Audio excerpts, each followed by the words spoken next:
Hey, what is up guys? It is your boy Speed here, and today we're going to be talking about 5 heroes that people play wrong. These are 5 pretty popular heroes. I want to make it relatable, because that's what I am. I'm a very relatable guy. And so yeah, if you're excited for this video, smash the like button, subscribe to the channel, and of course, check out the GAMELEAP website. We post content there every single day, literally every single day, videos that are going to help you get to the next level faster than you ever thought was possible. And so yeah, click the link down below in the description, just gotta scroll there, click it, sign up, you're going to get a lot of good content. And yeah, now let's get into the video. Alright, so the first hero I would like to talk about that people play wrong is DROW Ranger.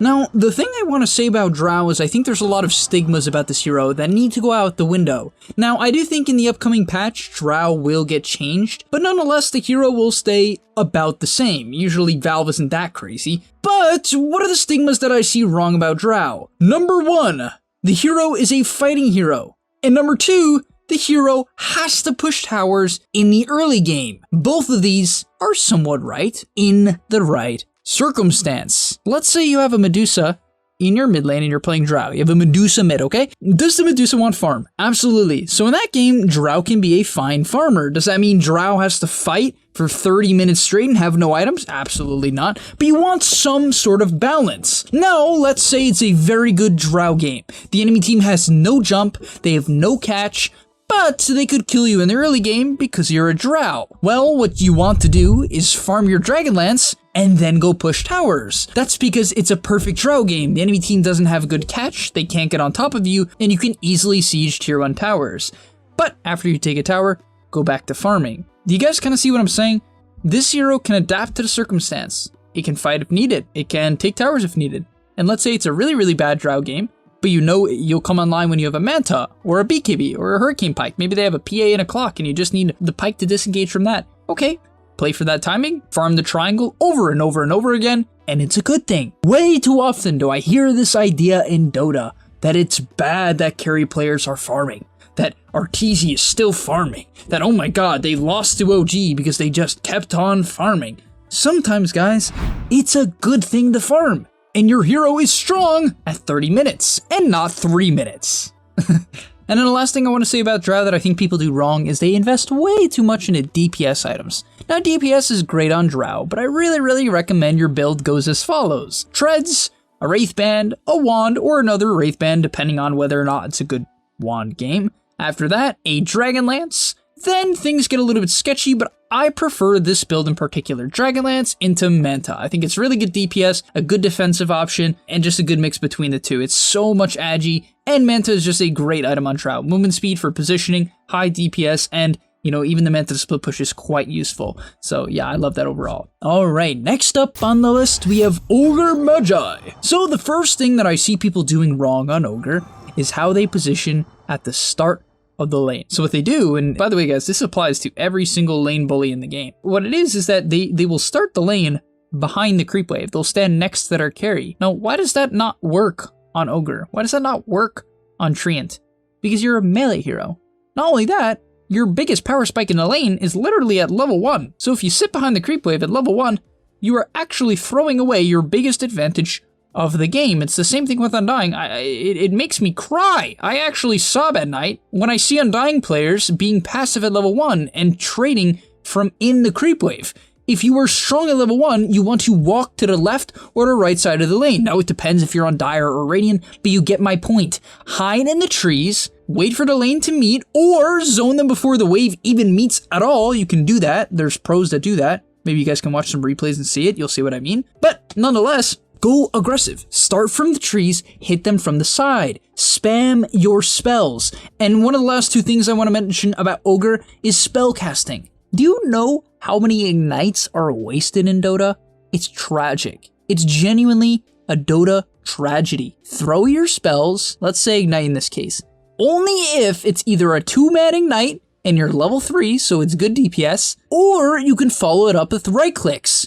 Anytime you read a spell in Dota to see what you need to do with it, you need to say, okay, does this spell have a stun or a slow? If the answer is yes, in the laning stage, especially if you were in a winning lane, you want to cast the spells when you can actually follow up the stun or a slow with a right click. or 2 right clicks. And yeah, you're gonna do so much better. And now the last point I want to say for Ogre Magi is that in team fights, I think there's a couple things people do wrong. Number one, they don't click their spells enough, okay? Just stun the first person you see. Just stun them. Don't overextend. Don't go hunting the Zeus. You're just gonna get killed. You're not that tanky later into the game. Just stun the first person you see and then kite out. I think people think when they're playing Ogre, they have to like run in and like die first. No, it's okay to get gone on and a couple spells casted on you, but you don't want to get insta-killed. That's really not that useful. It's not. It's useful when you drop the 300 HP but live and the enemy Slark chases you for 15 seconds. That's great. But a lot of players, they kind of just YOLO in. And then there's the contrary, where the player literally just sits in the back and buys an Aether Lens. Why would you? No! Well, I do think that there are some games where this is maybe okay. I generally despise Aether Lens. Like, just run in. Buy a cloak and a wand and a raindrops and a windlace and run in and bracer, I don't know, whatever, and run in, go kill yourself. Not in real life, you know what I mean. Okay, next up, third on the list is ANTI-MAGE. And so for ANTI-MAGE, you know, I'll start with my first point that I kind of mentioned in the DROW game. Guys, why do you flame your ANTI-MAGEs for not showing up to fights? Okay, like, half the time they can't even do anything. Now, I will defend that and go on the flip side, play devil's advocate and say, well, yes, most ANTI-MAGE players, they aren't good enough to see when they actually can show up to fights. But this is a real skill. It's a very difficult skill because you're playing a hero that's probably one of the weakest heroes in the game for the first 20 to 25 minutes until you have your Manta. And so knowing that, how do you know when you can take a fight? Well, really, it requires you to know matchups, what spells people have used in the moment, right? Did they cast their stuns? Did they cast their AoE spells? Does Sven have, his Daedalus yet? Is he gonna one-shot me? So on and so on, but that takes a lot of understanding, a lot of intuition, and a lot of calculation. And so I don't blame ANTI-MAGEs who never fight, but guys, if it is a game where it's a really bad ANTI-MAGE game, let's say the enemy team has a mid-Ember who's going, having a good start and has a Deso and it's just gonna do half of AM's health with one slight, don't make him fight. Don't make the AM fight. He's not gonna do anything. If they have a Sven who's like going out of control and he's just one-shotting everyone with physical damage, don't make the AM fight. If PA on the enemy team rushed at Deso, don't make him fight. Can he clean up the fights? Let's say they're diving into tier 1 tower and he can ulti the enemy Zeus from the backline, like clean up? Yeah, that's great. But most AMs don't know how to do that. So yeah, I guess that's the first point. If you are an AM player, learn how to show up to fights where the enemy team is overextending. Very often they won't pay attention to you. They'll forget that you even exist and you can get some cleanup kills on the way out. And yeah, the final thing I want to say about AM, I don't want to harp too much on them because I think that is the main point, but people do, and I always feel like there's always like, it's funny, there's the players who always fight, and there's the players who always farm, and it's never this nice balance. The balance is very hard to find, that's why most players don't do it. But then there's the players that always fight on AM, right? They're showing up to every single engagement, they're chasing people around the map. No, make sure the fight is on your side of the map and the enemy team is chasing your team. If those two things apply, your side of the map and the enemy team is chasing you. Now, are you going to find plenty of exceptions in pro AM matches? Absolutely. I'm trying to give you guys good rules of thumb to follow. On your side of the map, enemy team is chasing your team, because when these two things apply and are true, very often you'll be able to clean up. Alright, next up on the list, we have Veno. Yep. And what do we want to say about Veno? You know what people do wrong? They don't jungle. It's sad. It's very sad. And they're wrong for it, okay? They need to start jungling as soon as possible. Nah, but in all seriousness, this is what I think people do wrong on Veno. What they do wrong is they take passive farm. Guys, your hero has the best aggressive farming ability in the game, hands down. Plague Wards give vision on a 5-second cooldown in way too big of an area. Place them down, see how much vision they give. It's a lot. It's a lot. It's a lot. And so, if you are jungling, not early on, then it's really good. But if you are jungling 10, 15 minutes in, 5 minutes in, even in a lot of games, what are you doing? No, are there games where you're just gonna feed, you had a bad start and you need to take a couple ancient camps to catch up? Yeah, that's fine. But once you have any sort of item or you feel a little bit strong, you have maxed out Plague Wards, 9 times out of 10, what you wanna do is you wanna posture up. You wanna flex the fact that you're this scary banana, get into a lane, get very deep, put down deep Plague Wards, spam them off cooldown. Spam them. I coached this Veno player not too long ago, and one of the main things we had to talk about was spamming Plague Wards. It would take him 5 seconds to cast a Plague Ward when it came up. Why? It's like 20 mana. Just use it. Okay, I think they changed it. It's like 26 or something now. I don't know. Who cares? Spam it. put it down for vision. Put one behind yourself, put one in the tree line, put one, behind the tower that you're setting up for, defend towers, scout around you if you think you're gonna get ganked, so on and so on. And that is Venom's biggest dang advantage. Spam those plague wards. And last, but certainly not least, we have the dual-headed dragon, JAKIRO.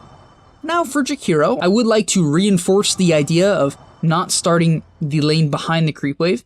JAKIRO is one of the best 1v1 traders in Dota, if you're able to close the gap. Big thing to note about JAKIRO, the hero has very mediocre attack range, and therefore if you try to trade with a hero like Lion, usually it will work if you're just 50-50 head-to-head.